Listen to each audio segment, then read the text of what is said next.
Octopus 8টি বাহু বিশিষ্ট সামুদ্রিক প্রাণী। দেখতে শামুকের মতো হলেও শক্ত খোলস নেই।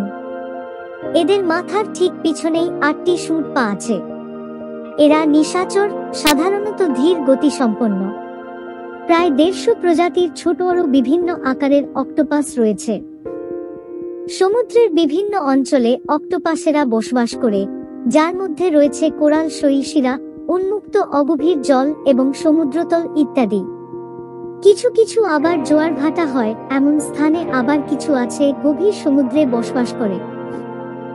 বেশিরভাগ প্রজাতি দ্রুত বর্ধমান, তাড়াতাড়ি পূর্ণ বয়স্ক হয়। বংশবৃদ্ধির সময় পুরুষ অক্টোপাস বিশেষ সুঁড় দিয়ে শুক্রাণু স্ত্রী অক্টোপাসে স্থানান্তর করে, এরপর সে ধীরে ধীরে মারা যায়। স্ত্রী অক্টোপাস নিষিক্ত ডিমগুলো কোনো গুহা জাতীয় স্থানে রাখে এবং ফুটে বাচ্চা বের হওয়া পূর্ব পর্যন্ত যত্ন করে, তারপর সেও মারা যায়। শিকারী প্রাণীদের হাত থেকে বাঁচতে তারা কালি ছুঁড়ে মারে, ছদ্মবেশ ধারণ করে বা রং পাল্টায় এবং ভীতি প্রদর্শন করে। এছাড়াও তারা আত্মরক্ষার জন্য দ্রুত পালানোর ক্ষমতা ও লুকিয়ে পড়ার ক্ষমতা ব্যবহার করে।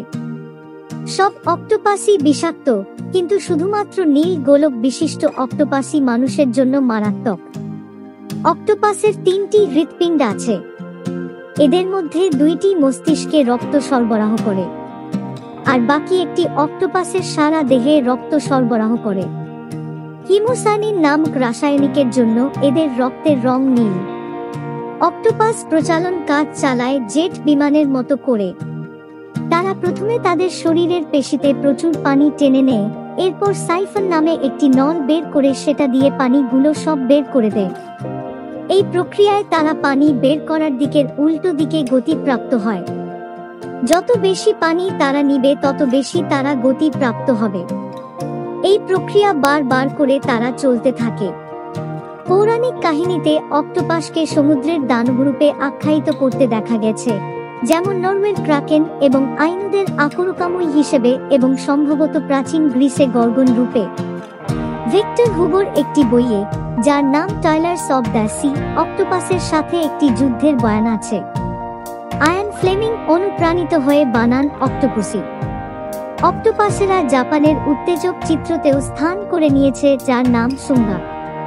এশিয়ার সাগর ও ভূমধ্য সাগরের বিভিন্ন দেশে এদের খাদ্য হিসেবে খাওয়া হয়।